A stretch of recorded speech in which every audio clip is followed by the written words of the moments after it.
সারা দেশে ছড়িয়ে পড়েছে হাম রোগ। শিশু বাচ্চাদের উপরে এই রোগটা বেশি আক্রান্ত করছে। এই মহামারী থেকে বাঁচার উপায় কি? আমি ছোট্ট একটা দোয়া আপনাদেরকে শিখিয়ে দিব, কেননা এই হাম ইদানিং অনেক বাচ্চাদের হচ্ছে এবং তারা মারাও যাচ্ছে। মহামারী থেকে বাঁচার একটা দোয়া আছে, যে কোনো মহামারী হতে পারে, কলেরা, ডায়রিয়া, যে কোনো মহামারী থেকে বাঁচার জন্য আপনারা একটা দোয়া পড়বেন। রাসূল আকরাম সাল্লাল্লাহু আলাইহি ওয়াসাল্লাম শিখিয়ে দিয়েছেন, আল্লাহুম্মা ইন্নী আউযু বিকা মিনাল বারসি ওয়াল জুনুনি ওয়াল জুযামি ওয়া মিন সাইয়্যিল আসকাম। হে আল্লাহ, আমি আপনার কাছ থেকে কুষ্ঠরোগ, মাথা পাগল হয়ে যাওয়া থেকে, উন্মাদনা থেকে এবং কঠিন সমস্ত দুরারোগ্য থেকে আপনার কাছে পানাহ চাই। আল্লাহুম্মা ইন্নী আউযু বিকা মিনাল বারসি ওয়াল জুনুনি ওয়াল জুদামি ওয়া মিন সাইয়্যিল আসকাম। এটা পরিবারের সদস্যদেরকে পড়তে হবে। ছোট বাচ্চাদেরকে প্রয়োজনে এটা শোনাবেন, এই দোয়াটা তাদের সামনে পড়বেন, তাদের জন্য তাদেরকে উদ্দেশ্য করে আল্লাহর কাছে দোয়া করবেন। শুধু তাই না, হাদিসের মধ্যে এসেছে যে ব্যক্তি সন্ধ্যাবেলা ছোট্ট একটা দোয়া 3 বার পড়বে, সকাল পর্যন্ত কোনো আচমকা বিপদ মুসিবত তার উপরে আসবে না।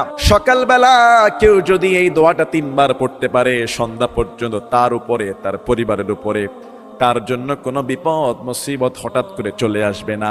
ছোট্ট দোয়া, দোয়াটা কি? বিসমিল্লাহিল্লাযী লা ইয়াদুররু মা'a ইসমিহি শাইউন ফিল আরদি ওয়ালা ফিস সামাই ওয়া হুয়াস সামিউল আলীম। বিসমিল্লাহিল্লাযী লা ইয়াদুররু মা'a ইসমিহি শাইউন ফিল আরদি ওয়ালা ফিস সামাই ওয়া হুয়াস সামিউল আলীম।